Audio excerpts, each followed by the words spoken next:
if it was me personally, right? If it was me personally, I would not be very happy if someone decided to spend a bunch of money in order to try to tell me a message secretly. Whoa, man, I'm a hologram. Don't fuck, man. Whoa, dude. Is this what it feels like to be in a George Lucas movie, man? You know, I'm trying out this new, like, Star Wars filter. No, this is just why I can't wear this baby blue shirt, so. Alright, so I was talking about, like, the affirmations of reality.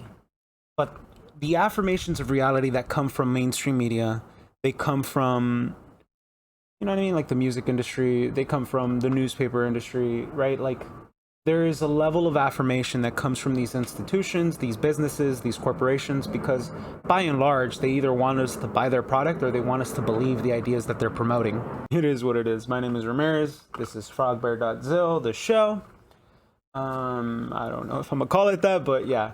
I found this video of Georgia Bushi. Enough of the jokes. And it was coming down to, I wanted to see if I could, like, loosely find any information on where I could be led to understanding how these circumstances arose. Like, were there any notable events that, or a notable act or a notable movement of government that allowed the media to be controlled by aspects of government subsidies, or to see if I could find any meaningful information that would lead me to understand, like, where the music industry and government overlapped. Usually you would find out that most monopolies form under the help of government. I can't remember who said that recently. I want to give him credit. So I was listening to my previous live stream on me talking about the affirmations of reality. And while scrolling through Telegram, I found this clip. And this clip was very telling to how the media and government already have some sort of relationship. And it reminds me of something that I heard earlier this year, question mark, where somebody said that without the help of government, no monopoly was ever allowed to be established, right? Because we had anti-monopoly laws, but essentially it is without the government or without some authoritative entity, most monopolies couldn't form, because the freedom of commerce is a very difficult thing to decide on. And while just kind of remembering, like, listening to me talk in that live stream, I found this video and it was very telling. Only because if it was me personally, right? If it was me personally, I would not be very happy if someone decided to spend a bunch of money in order to try to tell me a message secretly.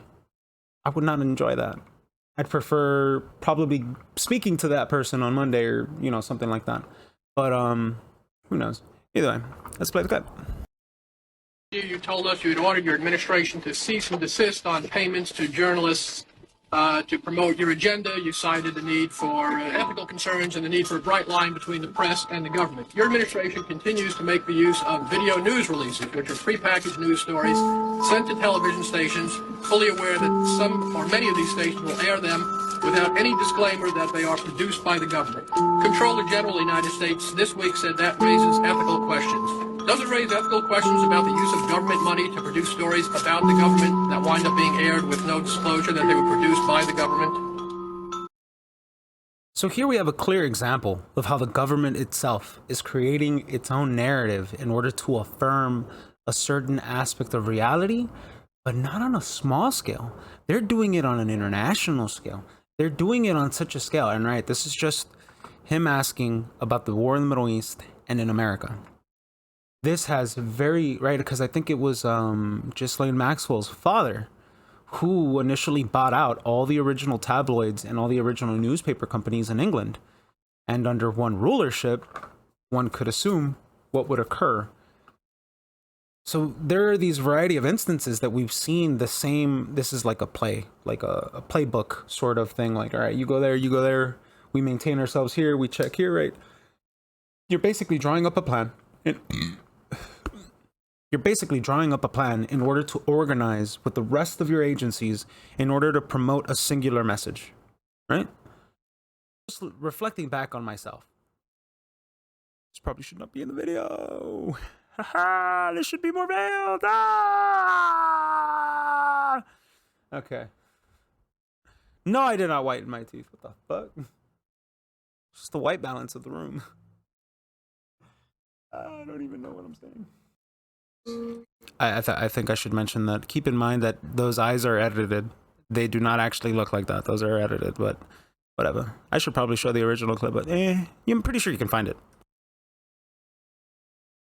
You told us you had ordered your administration to cease and desist on payments to journalists.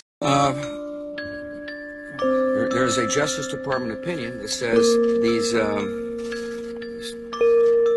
pieces are within the law so long as they're based upon facts, not advocacy.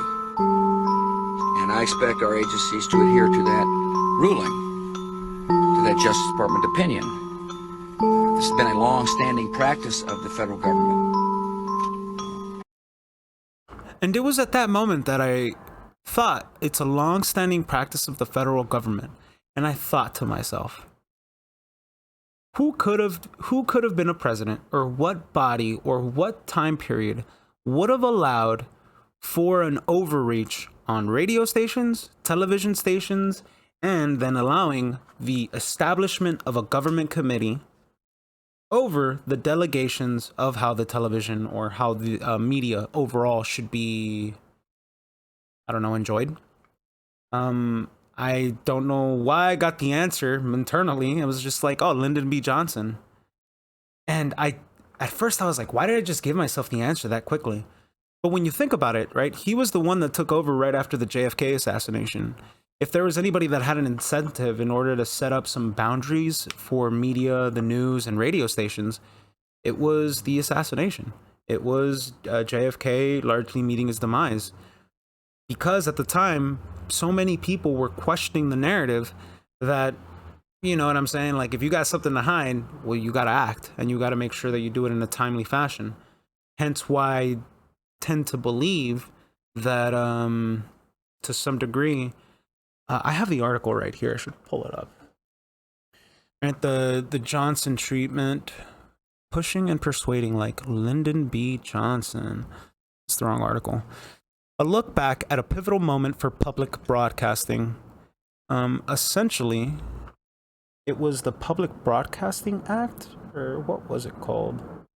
The Public Broadcasting Act was signed into law in 1967 as a result of a combination of idealism, timing, and behind-the-scenes political maneuvering, and, more than a little bit of luck, as a successful owner of broadcasting properties in Texas, Senator Lyndon Johnson had supported an effort to fund educational television facilities through the National Defense Education Act of 1958.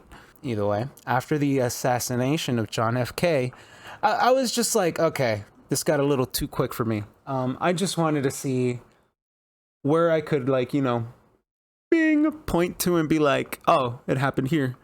And if you keep reading the article, which I will include in the description below, for all the lofty rhetoric that accompanied the historic signing ceremony, the legislation that moved into law that day had several significant shortcomings that have nearly destroyed U.S. public television and radio during the past 5 decades. The Carnegie Commission had envisioned that CPB, created by the act, would be governed by a nonpartisan board of directors that would serve as a political heat shield, guarding the new enterprises from congressional or White House meddling.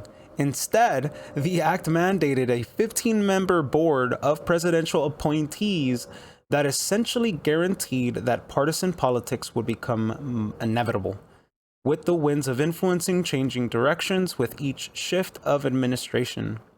A second major flaw that critics worldwide have repeatedly recognized is omission of the funding mechanism envisioned by the Commission to provide insulated long-range financial support, essentially not allowing them to have an adequate government budget, instead forcing them, and it says right here, the result has been a continuing struggle to secure adequate funding year after year.